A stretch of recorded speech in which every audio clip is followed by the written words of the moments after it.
Ok, en primer lugar quería agradecer nuevamente a mi oficina por la oportunidad de estar con ustedes nuevamente. Hace un tiempo que no estoy con ustedes en vivo, pero sí los he estado siguiendo muy de cerca.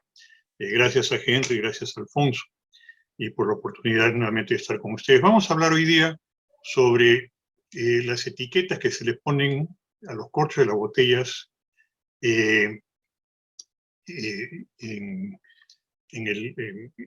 los licores y las bebidas alcohólicas en el Perú. La información para esto, sorprendentemente, es muy poca. Hasta hace poco, la única información era el catálogo de Revenue Stamps Perú de Herbert Moll. El primero fue en el año 92, por ahí, y el segundo, con Ackerman, creo que fue ya en el 2007, por ahí. Y el trabajo monumental que hizo Julio César Ponce Lozada, donde revisó toditas las leyes que afectaban a los timbres en el Perú. Y yo también he tenido oportunidad de entrar al archivo digital de la legislación del Perú, donde están estas leyes, y poder corroborar algunas de estas. Vamos a hablar un poco un poco históricamente sobre los impuestos, desde la época de la colonia, las leyes de Carlos III, los derechos de conducción y el mojonazgo, después los primeros impuestos que aparecían, que eran de tipo locales y municipales. En 1887, el presidente Cáceres da la primera ley implantando el derecho fiscal sobre el consumo de alcoholes. Pero es recién en 1904 que en verdad se toman medidas para el control, la producción y el consumo, y se establecen estas contraseñas al control a la venta. Se establece la Compañía Nacional de Recaudación y las etiquetas. Un interludio del estanco del alcohol y el estanco de las bebidas alcohólicas, y después otros tipos de impuestos que aparecieron a la venta, y un impuesto a las botellas mismas. En 1965 y el timbre de la bebida. Después entra el gobierno militar, y después el gobierno de Belaúnde de nuevo, y al final un par de láminas sobre la historia de los vinos y el pisco en el Perú, que creo que va a ser divertido. Pues bien, estos timbres sobre el corcho de la botella se les conocieron con varios nombres. Cuando recién se le pusieron, se conocían como el nombre contraseñas. En 1925 lo referían como marcas. En 1965, con Belaúnde, lo llaman timbre de la bebida. Con el gobierno militar, cierres de seguridad, y al final signo de control visible. A través de los años en el Perú han tenido muchísimos diferentes nombres. Estos impuestos que habían sobre las bebidas alcohólicas eran diferentes tipos. Era de mojonazgo, de la conducción, pero había impuestos a la venta, a la producción, al consumo, a la botella, a la materia prima, en fin, ponían impuestos a todo. Y era un impuesto muy importante, porque entre 1890 y 1920 producía anualmente entre el 10 y el 20% del total de los ingresos fiscales ordinarios. Y en la sierra, donde había muchos impuestos municipales, también esto era incluso un poco más importante. Pues bien, entonces empezamos que en 1773 el rey Carlos III, para España y sus colonias, establece las reformas fiscales con nuevos derechos reales a la venta. Uno de ellos era los impuestos a las bebidas alcohólicas. El nuevo impuesto del Real Derecho exigía que se pagara 6 reales por garrafa al momento de la venta. No se podía transportar el aguardiente sin tener el derecho pagado, o en su caso depositar una fianza. Se debía tener una guía autorizada por el receptor del punto inicial de donde saldría el aguardiente, y conforme iba en camino por las diferentes ciudades hasta que llegaba a destino, habían diferentes guardias que revisaban que tuviera esta guía en orden para dejarlo pasar. Al llegar al punto del destino, producirse la venta, entonces tenía que pagarse la alcabala, o el alcabala es el impuesto a la venta, y para eso, del punto inicial se mandaba por correo al punto final una nota que había una fianza y que tenían que cobrarle al momento de la venta.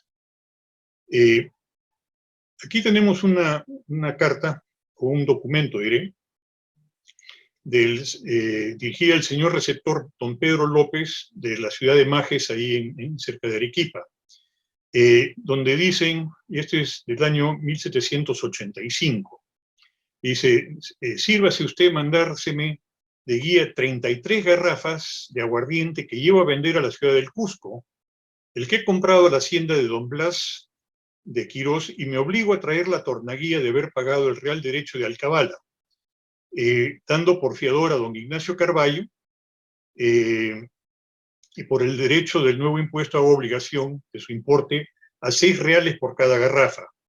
Firma su nombre y la fecha de agosto de 1785. Por su parte, el señor Bernardo López, que era receptor, que es como un administrador, pone una nota para los guardas, dice: los guardas del tránsito y salida de este valle hasta la ciudad del Cusco dejarán pasar lo contenido en estas carretas que lleva para su expendio Bernardo Velarde, a quien lo manifestamos al administrador de aquí en distrito, a quien por el correo se avisa haberse dado esta guía, y allí satisfará la alcabala respectiva según el valor de su venta, que tuviera, trayendo a esta receptoría la correspondiente tornaguía dentro del término de 90 días, como queda obligado don Ignacio Carballo, por lo que haré del nuevo impuesto de los pagados. Son 33 garrafas a 6 reales, viene a ser 198 reales, dividido por 8, son 24 pesos y 6 reales. Deducido el 12,5% que ascendió al principal sobre el autovalúo. Esta deducción, esta tajada que recibían a nivel los receptores de las ciudades, era el derecho al mojonazgo, ¿no? El rey cobraba el derecho a la venta y de ahí sacaba una tajada. El derecho al mojonazgo, en verdad, era un derecho municipal muy antiguo que se implantaba por los diferentes municipios cuando entraban o salían diferentes productos a la ciudad. Al reverso de este documento hay 3 anotaciones de guardias en camino autorizándole el paso del aguardiente. Este sistema de mojonazgo perduró y se remataba los derechos al mojonazgo. En este caso, ya en épocas de la República, en 1842, don Felipe Rivas tenía rematados los derechos al aguardiente, y él a su vez daba guías francas, como en este caso a Pedro Reyes, que conduce de Lunahuaná a Lima. Hubieron muchos impuestos locales y municipales que eran de carácter local. Incluso el presidente Casilla en el año 51 creó un impuesto sobre los aguardientes de Aplao. Era común que las municipalidades cobraran un impuesto sobre el derecho del consumo. Ponce de Lozada en su libro comenta que hubieron más de 118 leyes regionales y locales imponiendo impuestos. Por ejemplo, el camino entre Tarma y Chanchamayo, lugar donde hice mi servicio civil de graduados, estaba financiado con grávames sobre el consumo de alcohol, lo mismo que en los valles de Vitó y Loreto. El primer impuesto nacional ocurre en 1865 con un cobro sencillo al aguardiente y al ron. Pues bien, Andrés Avelino Cáceres, presidente en 1887, impone por primera vez el derecho fiscal sobre el consumo de alcoholes. Esta es la ley que se da, donde se grava básicamente en los lugares de consumo y los licores extranjeros al tiempo de ser despachados en las aduanas. Esto no precavía que las municipalidades también pudieran cobrar un monto similar, no mayor, pero similar, y se mantenían los derechos de mojonazgo. En estas primeras 3 leyes, el 87, 93 y 94 bajo Cáceres, y después en el 98 con Piero la siguen más o menos el mismo esquema, ¿no? He puesto aquí en rojo los licores, los alcoholes nacionales, y en azul los importados, ¿no? Entonces esto es más o menos lo que se pagaba. No voy a entrar en los números porque es un poco aburrido, pero en el 98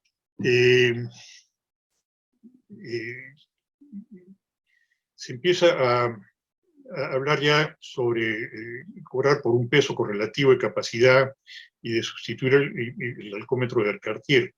Pero lo que en verdad impulsa esta ley de 1904 es el Congreso Nacional Antialcohólico, que en verdad no era contra el alcohol, sino era para regular el consumo y la producción y la recaudación del alcohol, que hasta ese momento estaba muy poco regulado, y había una serie de problemas tanto de salud como, en fin, de todo aspecto.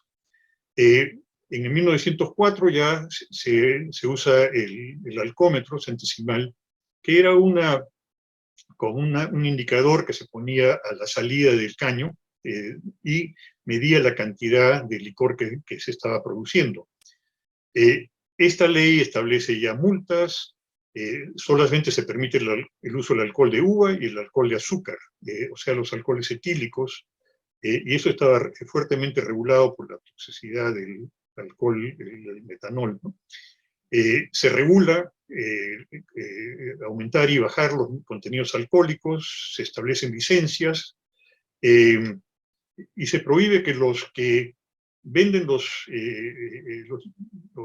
alcoholes tengan fermentadores o alambiques propios, y también se regula que la categoría por el alcohol, del contenido del alcohol, por ejemplo, el vino no podía tener más de 16% si no se le consideraba aguardiente. Vamos a ver estas definiciones porque las vamos a estar viendo a través de la presentación. El vino natural era un producto exclusivo del agua fresca, el artificial era la fermentación que se le agregaba agua o azúcar. Los vinos generosos eran generalmente los vinos importados, ¿no? El Borgoña, el Jerez, la Marsala, el Moscatel, el Vermouth, en fin, todos estos. Y la hidromiel, que es una bebida a base de agua y miel que se fermenta. Entonces, en 1904, con Augusto Leguía, que se pone el primer control, es que se empieza a usar dos cosas. Uno eran las etiquetas, dos era la contraseña. El impuesto se pagaba al ser extraído el alcohol de la fábrica de producción. Y nuevamente los productos extranjeros a través cuando se despachaban de la aduana. Entonces se requirió de que todo envase tuviera una etiqueta, ¿no? Y la etiqueta tenía que indicar claramente el tipo de bebida, tenía que ser una marca, tenían que registrar la operación, la producción, tenían que poner la procedencia, tenían que poner quiénes eran los responsables y la dirección.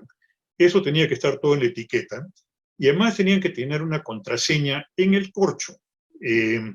Y ese era un papel muy delgadito, como saben, y servía primordialmente como una medida de seguridad para ver que no se había adulterado la bebida. En otras palabras, no querían que alguien produjera una bebida, le pusieran la etiqueta y que después le cambiaran el contenido, ¿no? Entonces tenían que tener su marca. O sea, esta contraseña, si bien era una indicación de que se había pagado el alcohol, tenía más que nada una función de seguridad. Y esta ley da ciertas indicaciones sobre cómo deben ser estas etiquetas, ¿no? Ahora, más o menos al mismo tiempo, el 30 de septiembre de 1905, el Congreso aprueba el contrato con la Compañía Nacional de Recaudación, la que se encargaría de recaudar por cuenta del Estado los impuestos al consumo de alcoholes, tabaco y azúcar, fósforos, contribuciones fiscales, papel sellado, en fin, todas las especies valoradas. Hay tres de estos tipos de etiquetas. La primera, y esto ha sido difícil, y Julio César en verdad ha hecho una labor importante en tratar de ver cuáles son cuáles, aunque todavía no hay una seguridad completa. Se piensa que la primera fue de Waterloo & Sons, ¿no? Waterloo & Sons empezaron si bien no imprimió estampillas postales hasta 1904, sí imprimió una serie de timbres consulares entre 1892 y 1910, o sea, el gobierno ya tenía experiencia con Waterloo. Aquí hay una etiqueta de espécimen. Estas salieron de acuerdo a Robson Lowe que describe que estas empezaron a aparecer en 1910, ¿no? O sea, ya varios años después de que se había dado la ley. Entonces, estas etiquetas de Waterloo son de este tipo, ¿no? En el catálogo de Moll no se puso fechas, ni producción, ni nada, sino él puso diferentes tipos de acuerdo a lo que él seguramente fue encontrando. Y estas corresponden al tipo 7 de Moll. Estas etiquetas tenían dos escudos laterales, tenían si eran producción nacional o extranjera, el tipo de bebida, la Compañía Nacional de Recaudación, Impuesto a los Licores, y lo subieron para prácticamente los diferentes tipos que vimos hace un momento. Aquí solamente conocemos los vinos corrientes, generosos, estos en azul son extranjeros, en rojo son los nacionales. Todos estos timbres que vamos a ver hoy día son de mi colección. Y aquí incluso hay unas que están habilitadas. Por ejemplo, este de vinos corrientes ha sido habilitado para champaña. Hubieron muchísimas impresiones. Estas se imprimieron prácticamente casi por 20 años. Se ve que hay unas impresiones posteriores, que hay diferencias. Por ejemplo, esta de acá en este ángulo de los vinos generosos tiene una marquita M, y aquí tiene una marquita, y aquí no tiene marquita, mientras que esta tiene una M y acá tiene una B o un 8. ¿No? También otra reimpresión. Claro, este es un escudo un poco diferente, pero acá ponen vino generoso en vez de vinos generosos. No se han comido la S. Y vemos en las diferentes reimpresiones, he puesto varios puntos de diferencias. El moñito que tenían estas de Waterloo, aquí ya faltan.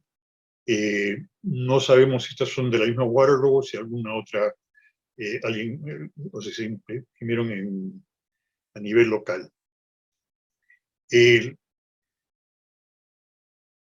un segundo tipo, que no lo considera el tipo número 1, que no sabemos si fue de una emisión local, se conocen imprentas, se conocen las fechas, y es nuevamente Compañía Nacional de Recaudación, un poquito diferente, siempre con la producción, el tipo, los escudos laterales.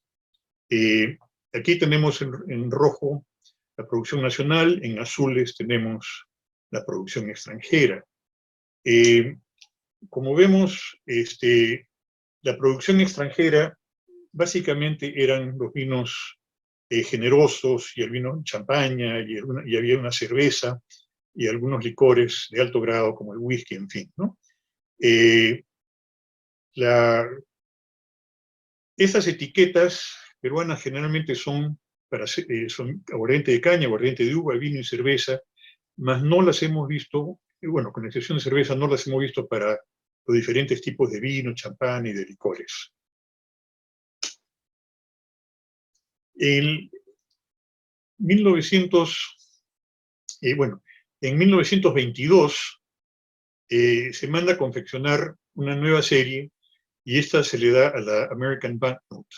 Esto se les manda a confeccionar el 22, no sé cuándo entraron a producción o se emitieron, pero ya en 1924 el gobierno peruano cambia la Compañía Nacional de Recaudación por una nueva que era la Compañía Recaudadora de Impuestos, por lo cual en verdad estas etiquetas no pueden haber sido utilizadas más que un año, año y medio, y son relativamente raras, pero sí se encontraron muchos especímenes de los archivos de American Banknote.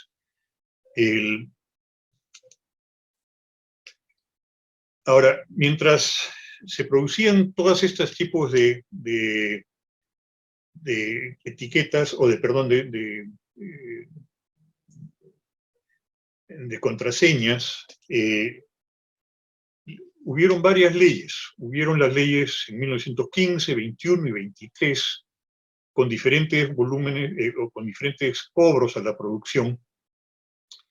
Y cuando uno revisa las leyes, en la ley de 1915 empieza hablando que el Estado, o sea, va a formar el estanco, el monopolio del Estado para el alcohol desnaturalizado, para el metileno y la benzina. Todavía siguen los contadores automáticos de volumen, los alcoholes para exportación están exentos del impuesto, y en un mismo local no se puede elaborar alcoholes de uva y de otros tipos. Aquí se tuviera que precaver de que alguien que producía vino no le estuviera poniendo azúcar.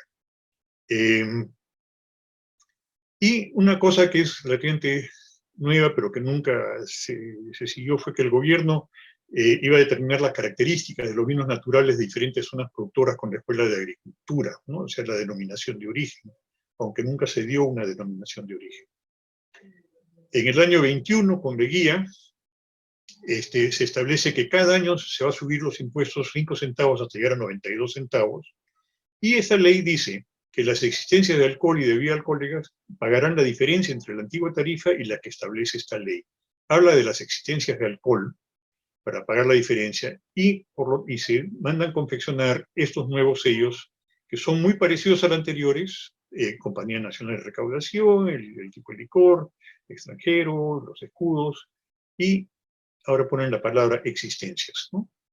En el año 23 se estanca la renta completamente de alcohol y de la caña de azúcar y se establecen nuevas tarifas. En otras palabras, todos los productores le tenían que vender al Estado y el Estado ya se encargaba de repartir y vender a los vendedores. Y se suprime por primera vez en el año 23 el impuesto del mojonazgo. También se tiene que pagar existencias, llevando una marca o contraseña que lo distinga perfectamente. Entonces, en el 23 se aprueba la compañía recaudadora de impuestos, y al parecer estos timbres son muy parecidos a los timbres que hizo la Waterloo, pero parece que no sé si esto fue una prueba porque ponen compañías recaudadoras de impuestos, y sabemos que estas en verdad nunca se usaron, ¿no? O sea, nunca se usó la palabra compañía recaudadora de impuestos en estos contraseñas. Y aquí hay uno también que parece ser de la Waterloo por la forma, pero que ya se ve con los impuestos de los alcoholes, y se ve que están poniendo aquí por primera vez la capacidad de la clase de estas dicen 4 cuartos, un centavo, perdón, 3 cuartos, un centavo. Estas marcas se establecen por primera vez en los corchos con la capacidad y la clase de productos. En otras palabras, ponen la capacidad de la botella y como medida de control había que poner estos signos visibles para que concuerden con la cantidad y tipo de los vinos establecidos en la etiqueta. Y estos signos costaban. Entonces habían 2 tipos de impuestos en este momento. Uno, el impuesto a la producción, y 2, el impuesto al envase. Los envases de hasta 500 mililitros era 1/5 para artículos nacionales, 3/5 para artículos extranjeros, los de mayor cantidad, en fin, 2/5, 4/5, y más de 750, 3/5 y 1 centavo. O sea que habían 2 tipos de impuestos, ¿no? Entre los artículos de la ley se explica de que tienen que llevar esto, los timbres tienen que ser de estos valores, y que los envases lo tienen que transportar, dándole a conocer su capacidad y la clase de producto. Esto era ya una cosa diferente. Esto, como le dije antes, fueron usados por más o menos 25 años, y se cree que la mayor parte fueron de confección local. Es posible que estos hayan sido también de la Waterloo. Sabemos que la Waterloo en verdad produjo timbres para Perú por muchísimos años, por el tipo de forma que tienen aquí. Estos escudos tenían las características, nuevamente los escudos laterales, y aquí por ejemplo es 2/5 de centavo Este es uno parecido, pero un poquito más oscuro, probablemente una reimpresión, 2/5 de centavos. Estos eran para los alcoholes de uva nacionales. Estos eran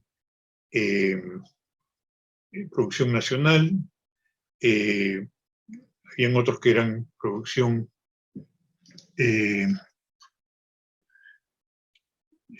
importadas, que no creo que tenga acá.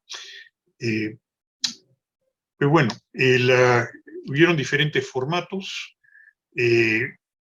Ponce Lezada piensa que este formato y este formato, que son diferentes, corresponden a estas leyes, una del año 52 y una del año 58.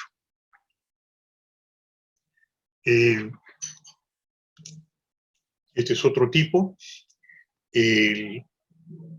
Y este es un bloque de 4, que es una cosa relativamente rara.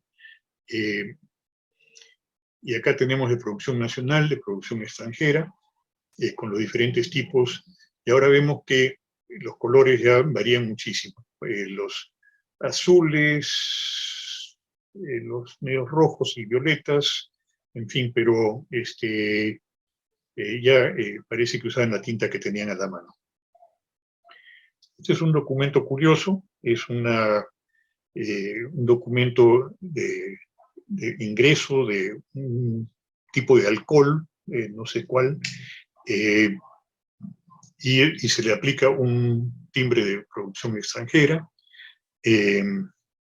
No sé por qué aquí, no la botella, posiblemente venían en cajas, no sé, pero este es un uso un poco curioso. En 1932 se ordena la centralización de todas las especies valoradas a la Casa Nacional de la Moneda, la cual ahora se encarga de la impresión de estos timbres y cambia el diseño, ¿no? Entonces, ahora tienen un escudo central. Esta es una contraseña relativamente nueva, esta parece ya bastante desgastada. Es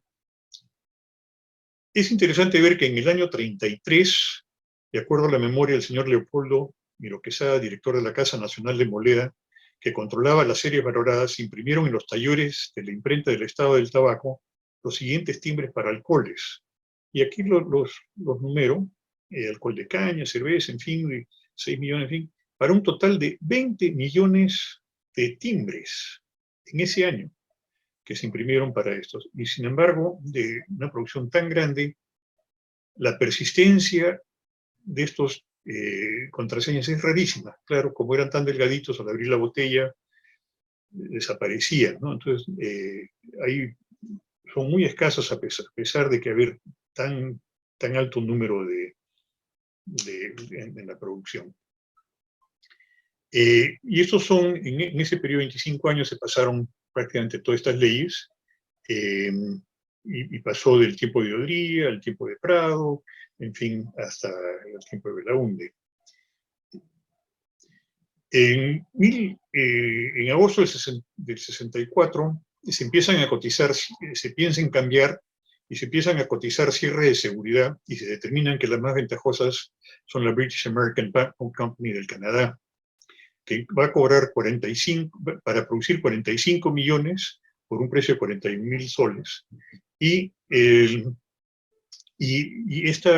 piden que se cambie la leyenda por primera vez a timbre de la bebida. O sea que ahora la contraseña se llama timbre de la bebida, y se produce la ley 15.387 en enero del 65, y fue reglamentado el 18 de mayo, y después fue reglamentado después de nuevo. Estos eran vendidos por la entidad recaudadora y supervisados por la Contraloría General. También establece control de volumen por la cantidad de tapas de las coronas. Esas eran las chapitas que iban en las botellas, que eran las chapitas como de la Coca-Cola o de las cervezas, y eso les daba un control también. Los vinos y piscos de Ica quedan exentos. Estas llevarán marcas de control visibles, y primera vez en la ley que se menciona la palabra pisco. Hasta ahora se hablaba de aguardiente de uva. Se tienen nuevamente los escudos, ahora son un poquito diferentes, tienen un solo escudo lateral, tienen el número de series, son 4 series, A, B, C y D. Ponen una capacidad de rango de 0.745 litros a 0.755 litros, es un rango. El nombre de timbre de la bebida, el nombre de la ley, el registro industrial del productor, ¿no? O del que la importaba o de la aduana, y el costo que tenía para este volumen. Y se dan para todos estos diferentes artículos o tipos de bebidas el costo, el tipo de botella en capacidad, o sea, 1/4 de litro, medio litro, 1 litro, en fin, en base en litros y el impuesto unitario. En otras palabras,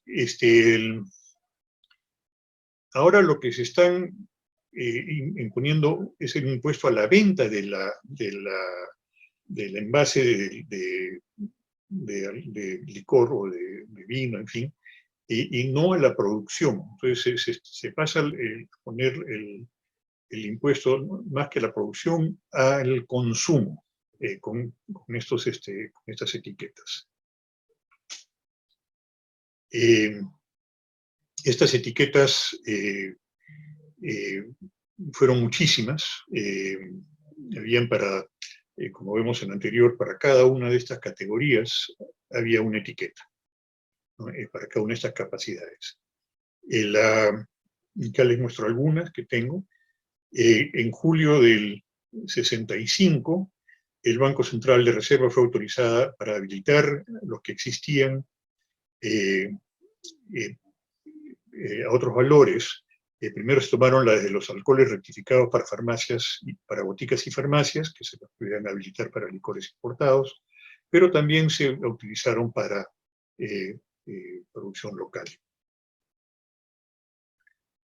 El decreto de 1965, de 12 de octubre, también bajo tiempo de Belaunde, el decreto supremo 114H amplía la tabla de tipos de bebidas alcohólicas, los límites de contenido, los impuestos unitarios, y la British American preparan 41 millones nuevos de signos.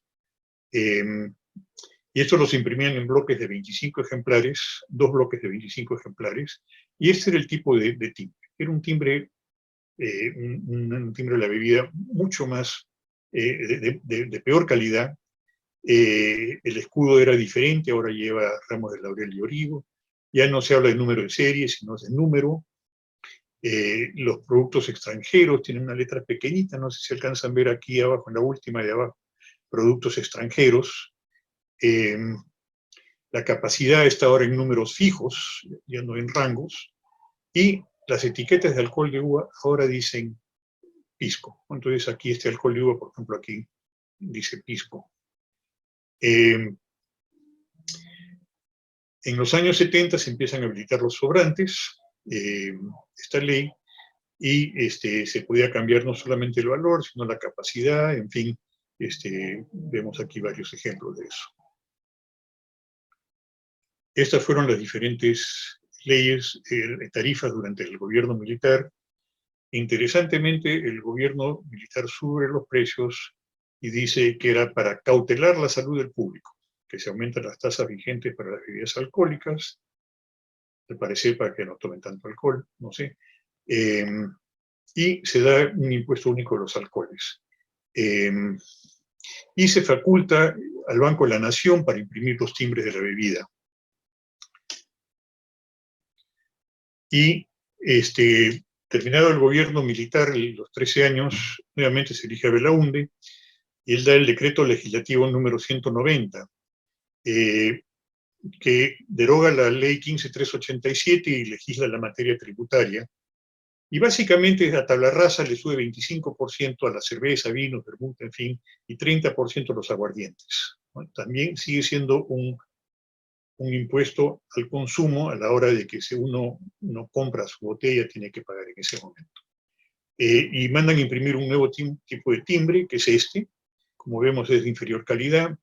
Ahora lleva decreto del legislativo 190, signo de control visible, que no habla de timbre a la bebida, el escudo el número es ahora a la derecha en vez de a la izquierda, y tienen el valor del impuesto.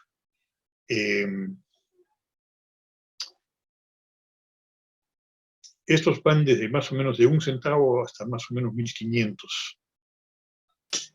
En esta serie ya no hay descripción del tipo de bebida y no hay descripción de la capacidad. Solamente el costo. Vemos aquí algunos ejemplos. Aunque no lo crean, tengo uno que otro usado, pero así eran los usados. En fin, esos van subiendo, debemos de valor importado de 8 centavos, 32, 1, 200, 300, 200, hasta 1.500. Y debido a la fuerte inflación en el año 85, se cambia la moneda. En ese entonces, 1.000 soles se convirtieron en un inti. Y los valores en intis, ya los valores conocidos van de 1 a 10.000. Aquí tenemos uno en 4, uno en 15, uno en 100, y acá hay uno en 10.000 intis. Era una cosa de locos. Pero después de una inflación del año 85 al año 91, una inflación que era de 12.000%, se cambió el inti por un nuevo sol. 1.000.000 de intis era un nuevo sol. Los timbres fueron sellados con este lema número 92, 3900, 600, 1400, con la fecha aquí. Y esas son las habilitaciones que se pusieron cuando se cambió a los nuevos soles. Estos signos se imprimieron en Tetevech. Nadie las entiende porque si uno ve los números de serie, no son correlativos. ¿Qué te digo? En fin, estos números de aquí no se sabe qué representan, en fin. Pero estos se imprimieron en papel de seguridad. Bueno, entonces, vamos a hablar un poquito del pisco y de la historia de los vinos en el Perú. Las vides fueron introducidas por Francisco Caravantes desde las Islas Canarias al Cusco. Esa es la primera mención de importación de vides al Perú en Amarcahuasi en 1540. En 1560 ya se habían instalado viñedos en la costa sur desde Cañete hasta Moquegua. Y el principal puerto de exportación era de Pisco. Pisco significa ave en quechua, pichus, y también fue el nombre que se le llamó a estas botijas. Lorenzo Huertas encontró registro de elaboración de aguardiente de uva en 1613 en Ica, y esto fue herencia de una gran caldera de cobre con su tapa de cañón, o sea, está describiendo un alambique. Los primeros vinos obviamente eran para suplir a la iglesia, pero después parece que a la población le gustó y se difundió el uso. Entonces, la exportación de vinos desde el virreinato hasta España, por ser peligrosa para la competencia de los productos españoles, ocasionó que se prohibiera en 1595 por Felipe III la producción en el Perú, México, Chile y Argentina. Y esto dio un gran impulso al aguardiente, porque por no ser un vino se empezó a producir aguardiente de uva, principalmente en Ica. Hay referencias de la exportación de pisco a Valparaíso, Guayaquil y Panamá desde mediados del siglo XVII y a Hierbabuena. Hierbabuena era el antiguo nombre de San Francisco en los Estados Unidos, y en la época de fiebre de oro en San Francisco hubo una fuerte exportación.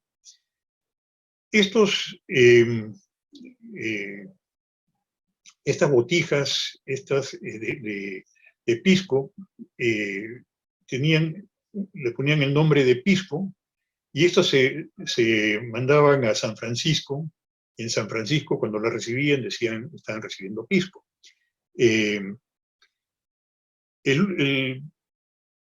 Había una famosa fonda del caballo blanco en la historia de Lima, y al final del siglo XVII en el Perú se populariza el pisco.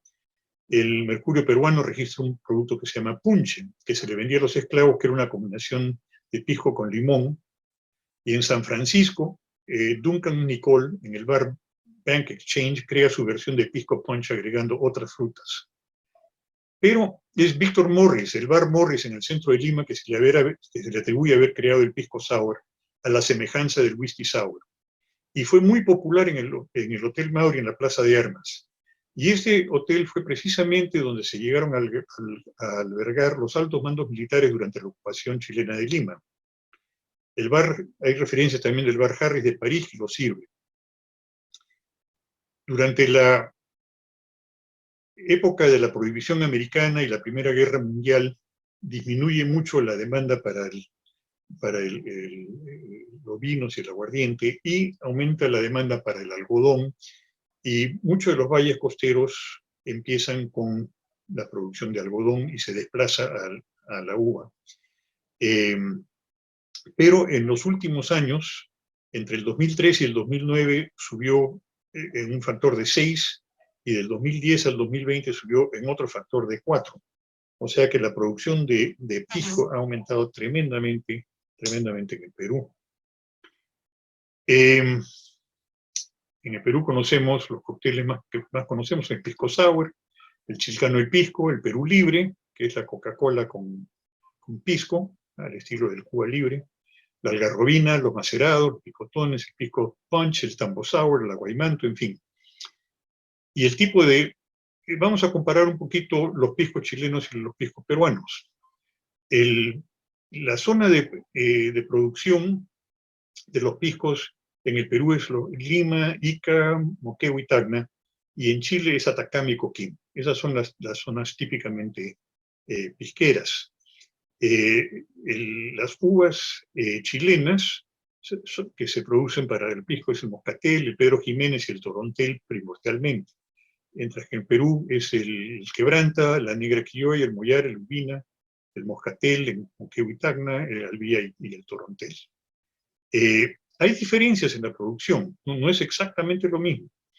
Mientras que en Chile el producto de destilación se regula, y se rectifica con agua para poder, el pisco corriente es de 30 grados, o sea, de 30%, el pisco especial es de 35, el pisco reservado 40 y el gran pisco es de 43. En el Perú, el pisco, lo que sale del alambique es lo que hay. Entonces, eso varía entre 38 y 48 grados, y habitualmente es entre 42 y 44 grados.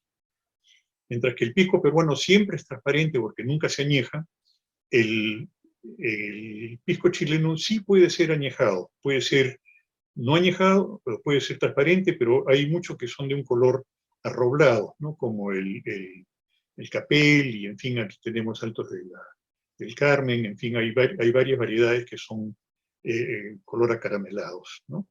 Esta rectificación, como decían, no se da en el Perú, en Chile se da, igual que se da con la grapa, el orujo y el coñac.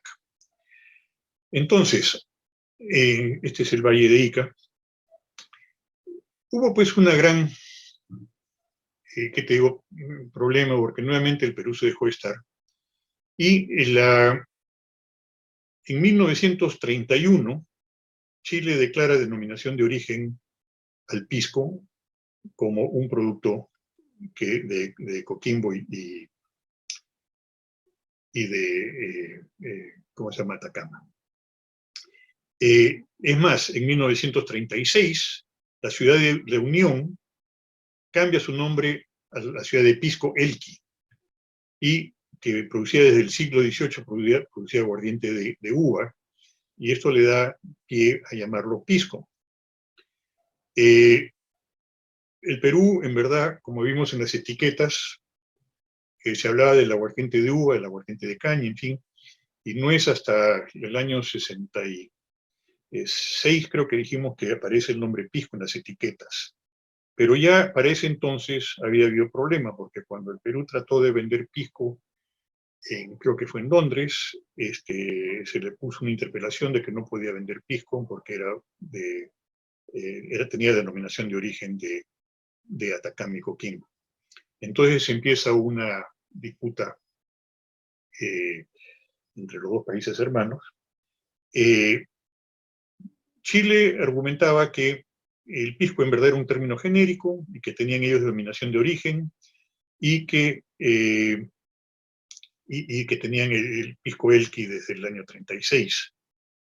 Sin embargo, el Perú argumentaba de que el pisco, la denominación de origen, es de verdad es el origen de donde empieza la producción, y se demuestra claramente que hay una clara relación con pisco, pero no fue hasta 1990 que el Perú declaró denominación de origen en el Perú, y llevó esto a la Corte de la Haya. La Corte de la Haya demoró años, y al final lo que ha resultado es que muchos países importantes, como Estados Unidos, Canadá, México, Costa Rica, China, Rusia, reconocen el derecho de ambos. Ambos pueden vender este producto en sus tiendas como pisco. Mientras que hay 70 países que permiten que lo que se venda sea de origen exclusivamente del Perú. Entonces, hoy en día incluso eso ya es un poco más relajado, porque conozco en Colombia, he podido comprar pisco chileno. Entonces no hay no es una cosa completamente clara en ese sentido. Pero bueno, en fin, este es un licor que apasiona tanto a los chilenos como a los peruanos, y nada mejor que decir salud y pesetas con un pisco sour, y muchas gracias por su atención. Salud, Guillermo, y muchas gracias. Estaba muy interesante la presentación. Salud, Guillermo. Gracias. Salud. Y también nos enteramos por ahí de que Ecuador también hacía su pisco, ¿no? Ahora no sé si en Ecuador le dicen pisco. Los bolivianos, ¿cómo le dicen esto? Sincani, no sé qué cosa, no me acuerdo. Singani. Singani, gracias. Listo. No sé si habrán algunas preguntas para Guillermo por ahí.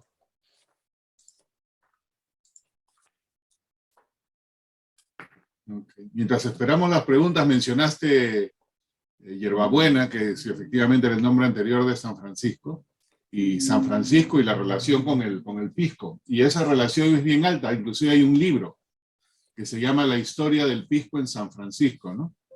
Y aquí menciona todo eso, no sé si seguramente ya lo conoces, Guillermo. No lo conocía. Sí, ahí está, la historia del pisco en San Francisco. Inclusive quien lo escribió nació aquí, pero tiene familia peruana, y hizo un bar, y en ese bar vendía el pisco punch. Es un bar, o era un bar, no sé si todavía está abierto, imposible de ir porque siempre paraba lleno. Es una cosa así difícil. Y el bar que tú mencionas, el Exchange Bank, San Francisco tiene un edificio icónico que es en la pirámide de la Transamérica, en forma de pirámide.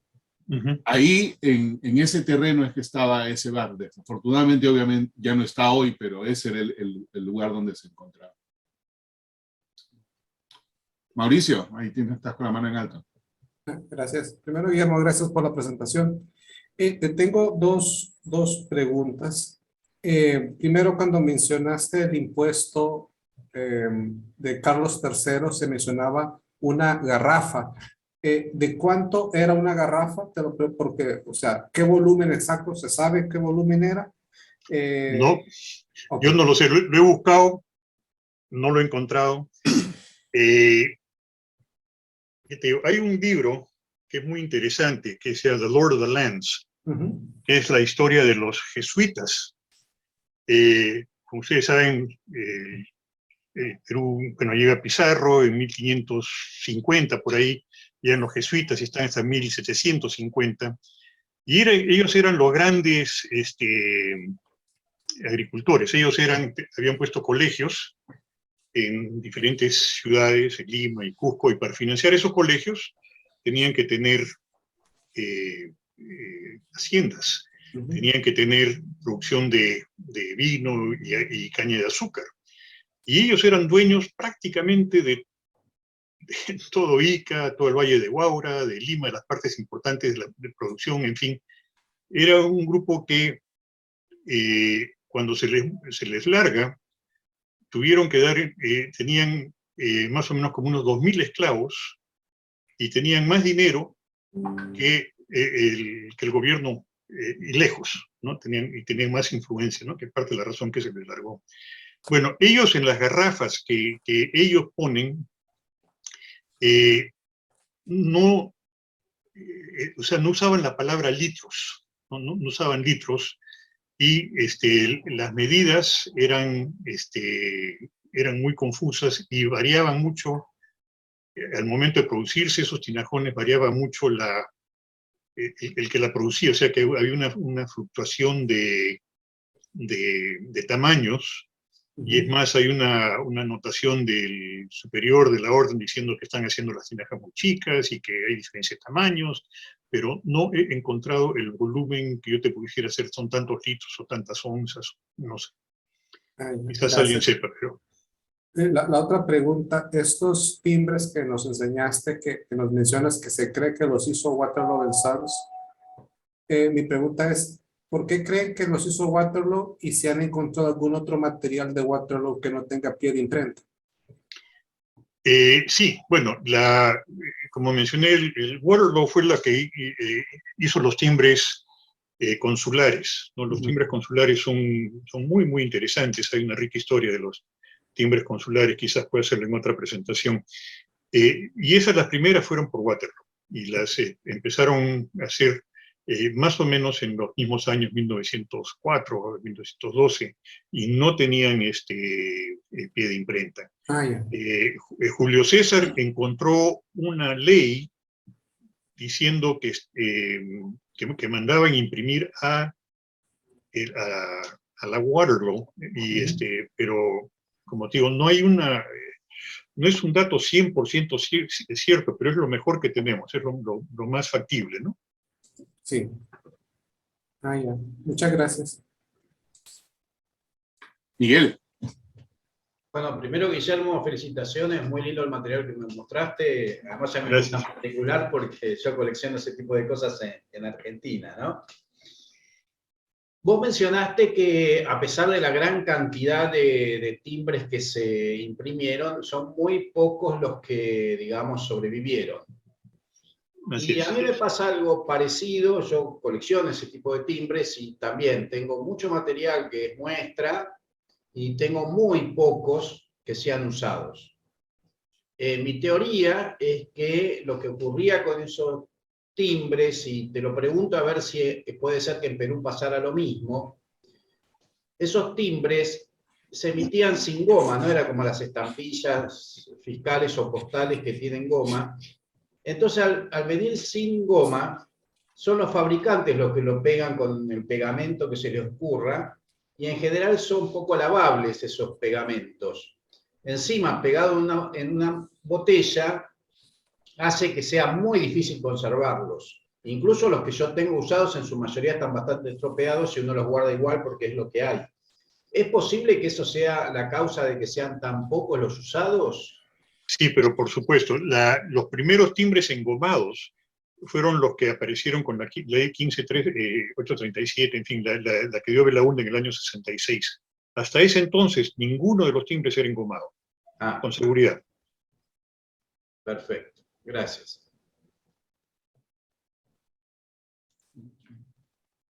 Sergio.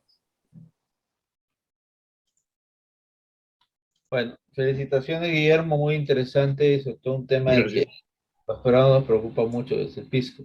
Pero me pareció más interesante el timbre que estaba sobre, no sé si es una factura o una receta farmacéutica china.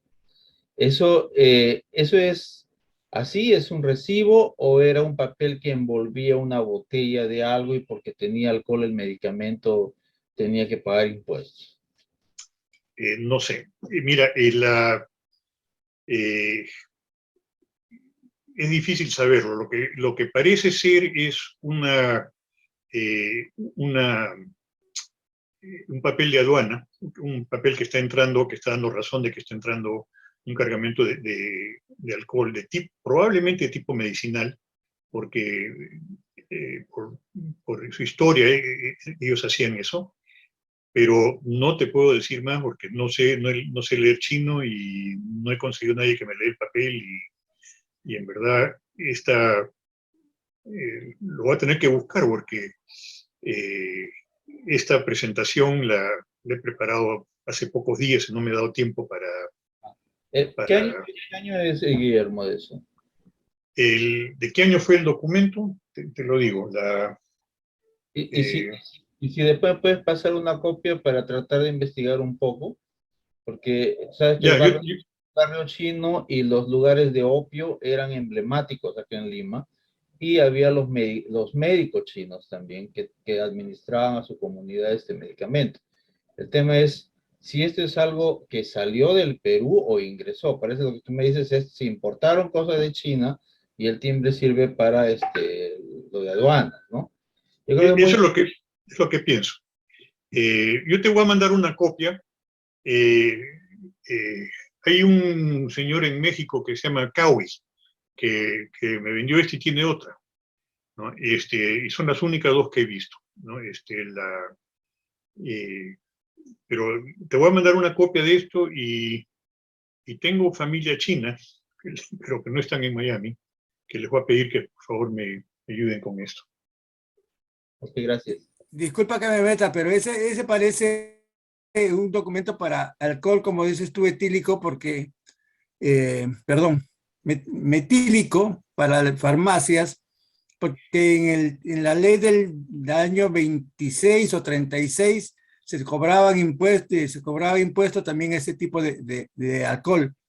Si uno revisa la ley puede encontrar ese tipo de impuestos. Entonces posiblemente al momento de importar el material de China, le pusieron en la aduana como pago al total de esto, porque en esa época creo que no pagaban los impuestos, estaban exonerados los productos importados de ese tipo, solamente para hacer la referencia que se pasó por la aduana y se pagó un impuesto determinado menor. No más no se puede dar porque la ley no te lo especifica exactamente cuánto es el impuesto, o si es por volumen, o si es por ¿cómo se llama? Por envase individual. Y eso no te lo especifica, pero sí se puede saber que es a todo lo que era importado de alcohol, se cobraba un impuesto.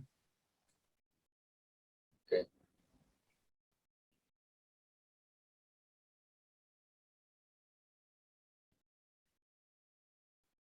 Ahora sí, Heinz creo que sigue. Henry, estás en mute. Sí, perdón. Heinz. Sí, muchas gracias. Guillermo, muchísimas gracias. Muy interesante tu presentación. Gracias. Y tiene similitudes, yo creo que en todos los países, como decía recién Miguel también, tanto en Argentina como también en Chile se usaban ese mismo tipo de etiquetas o como cada cual las llame. Algunos comentarios sobre lo que se ha conversado. Las garrafas, al menos las garrafas de unos 50 años atrás aquí en Chile, que también se llamaban chuico o damajuana, tenían 5 litros de vino, ¿ya? Esa era la capacidad de ese envase de vidrio que tenía un revestimiento de protección, que a veces era un tejido de distintos materiales, pero la idea era protegerlo, digamos, los golpes entre envases. Y con respecto a estos cierres, la razón, creo yo, por la cual no se encuentran usados es que, uno, claro, tenían ese pegamento grueso propio de cada envasador, pero además se ponían arriba del gollete, o sea, arriba de la cabeza de la botella, justamente como sello, para evitar que se abran, se saque el interior y se consuma y se intercambie por uno más barato. Entonces, normalmente la gente no es coleccionista, sino que quiere tomar el vino o el pisco, digamos. Y al girarlo, se rompe el sello. Por eso que no se conservan enteros, usados. ¿ya? Esta es una botella de pisco capel. Gran pisco capel del Valle del Elqui, 50 grados, que a juzgar por el precio ahí, de 800 escudos, debiera ser de por ahí por el año 72. La recibí de regalo una vez de un primo, o sea, del marido de una prima. Y el papá compraba cantidades y las guardaba en esa época especialmente. Y ahí se ve que dice Valle del Elqui, ese es del pisco del Elqui, ¿ya? Y esta es una alta graduación, 50 grados. Todavía conserva la mitad del producto original. Muchas gracias, Guillermo. Hay que tomarlo, hay que tomarlo. Se evapora.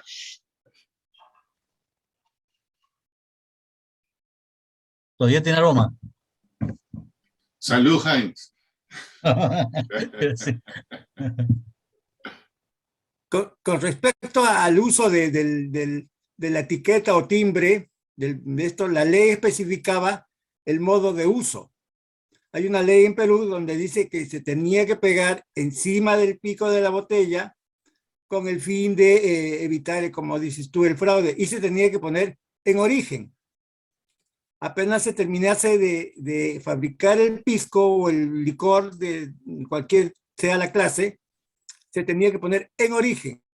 Entonces el productor tenía que comprar las etiquetas y ir con un representante de la entidad fiscal para que certifique que se colocaban los timbres en origen. Eso es lo que decía la ley, para evitar las falsificaciones. Y cuando se recibía los licores importados, también en la misma aduana, el señor de la aduana tenía que dar el trabajo de poner todas las etiquetas a cada una de las botellas. Así lo mandaba la ley. Entonces tenía que pegarse encima de la botella todo el pico, que cerrase bien y que para evitar el fraude. Eso es lo que mandaba la ley. Por eso se usaba eso. En Perú existe la ley, yo la tengo, que dice donde te especifica exactamente cómo se tiene que poner eso. ¿Y así es hasta el día de hoy o no? No, ya no, ahora ya no se pone eso, porque ahora hay controles ya más específicos, pero antes era tipo corcho, entonces no había la rosca que tenía el embone de los metales, que ahora hay el embone de los metales que tú giras y ahí se rompe, y ya lo abres. Antes no, antes era corcho. Sí, pero ese antes va hasta mi época universitaria, yo me acuerdo la botella. Claro, hasta los años 90 y pico. Claro. Eso era el corcho, no había el sistema metálico. Por eso era anterior, y a los primeros, Guillermo hizo referencia a los impuestos, los primeros impuestos a la cerveza acá en el Perú, mayormente se hacían para obras sociales. Como eran regionales, por ejemplo, la cerveza del Cusco,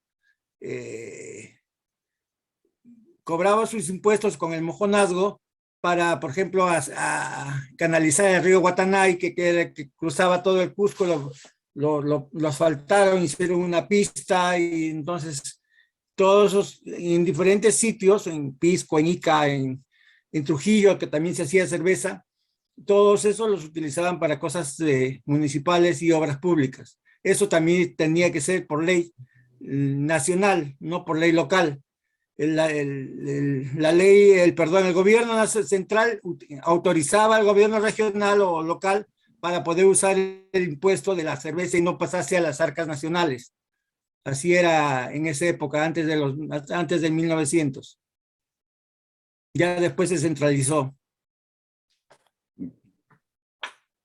Julio César, te puedo preguntar, porque sé que has escrito un libro y que no lo conoce, en verdad es una materia de lectura obligada para el que quiere entender timbres en el Perú. Es un libro impresionante lo que ha producido Julio César.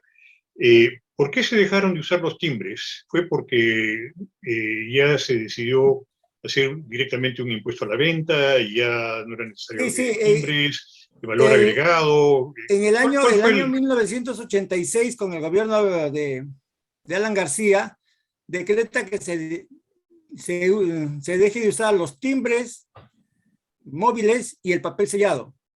Entonces se crean, para los casos de trámite, se crea un formulario único a través del Banco de la Nación. Y para los demás impuestos, se crea el impuesto en general a las ventas, ¿no?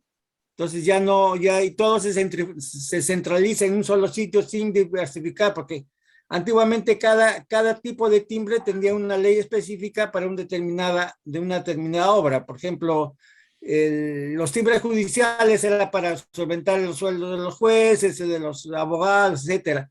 Los timbres de arquitectos para ayudar a los arquitectos y todo eso. Entonces, cada timbre tenía un fin específico, ¿no?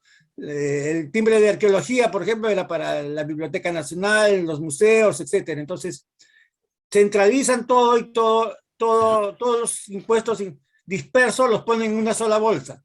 Ya no repartían como se repartía antes. Entonces, eso es lo que crea Alan García con la eliminación de los impuestos. Inclusive el del alcohol también servía para hacer obras públicas, para determinadas cosas que estaban especificadas en la ley. Entonces, centraliza todo y toda la plata se va a un solo paquete para repartírsela a como daba, como quien se quiere llevar la casa, la bolsa a su casa, ¿no? De acuerdo, pero los timbres de la bebida persistieron mucho más. O sea, sí, pero yo no los he encontrado. Yo solamente he encontrado hasta el 2003, creo. No más. No más de esa época.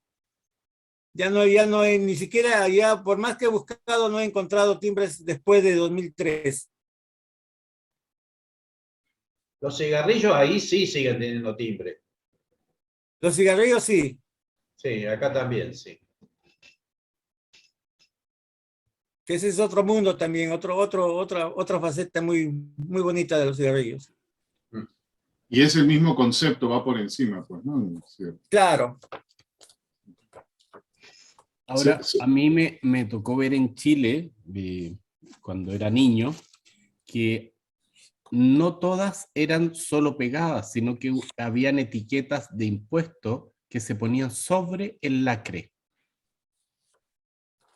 Y no eran solamente etiquetas de garrafas de vino, sino que eran garrafas de, puede ser aguardiente o pisco, nunca supe. Pero era lacre caliente y arriba le ponían la etiqueta y la pegaban con el lacre. Entonces, También ese lacre servía para cerrar la botella.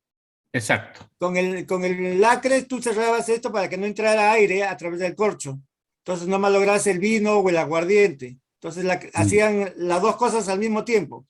Se llevaban la botella y ponían la etiqueta. Entonces, como se dice, mataban dos pájaros de un solo tiro, en una sola acción. Claro, pero la etiqueta no tenía pegamento, era pegada. No, la etiqueta no tenía pegamento. Bueno, no sé si en Chile, pero acá no, hasta como dice Guillermo, hasta en los años 50, 60 no tenían en goma las etiquetas. Mauricio, de acuerdo a Google, una garrafa de hoy en día contiene 30 litros. Ok, gracias. Entonces, pero no sé la de ese entonces. La de ese entonces, sí. Yo acá en la casa tengo esas garrafas que mostró Guillermo al final en el Valle de Pisco, esas donde se fermentaba el pisco. Tengo yo acá en la casa 3 o 4, creo. ¿Con pisco? Sin pisco, sin pisco ya. Ya se lo tomó. Ya con sorbetito, porque es bien grande, de 1 metro y pico es de la altura.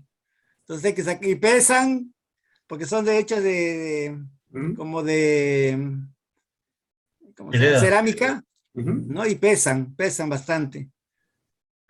Y esos se enterraban en el suelo y ahí se maceraba el pisco y se dejaba fermentar y con un tapón ahí encima. Gracias.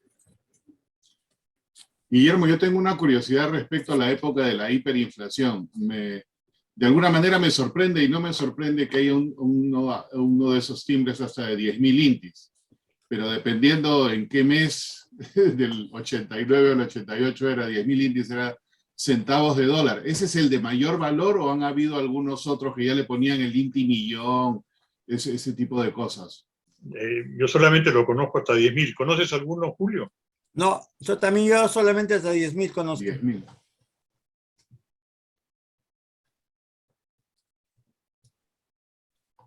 Posiblemente haya existido hasta 12 o 16, pero no creo que ya para un tipo específico de alcohol, ¿no? Un whisky de 20 años, 50 años, algo así debe haber sido.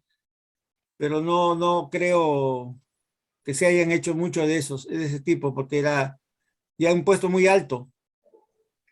Dependiendo del mes. Dependiendo del mes también, claro. Esa época de la hiperinflación era increíble. Bueno, ese era otro tema. Es lo mismo que pasa con las estampillas, ¿no? No sé si te acordarás tú que empezamos con chiquito, y después habían de 3 millones de soles de Intis una estampilla, entonces. Así es. Y que era centavos de dólar. Claro. Bueno. ¿Alguna otra pregunta o comentario para Guillermo? No veo a nadie. Bueno. Guillermo, muchas gracias nuevamente. Interesantísimo, como siempre.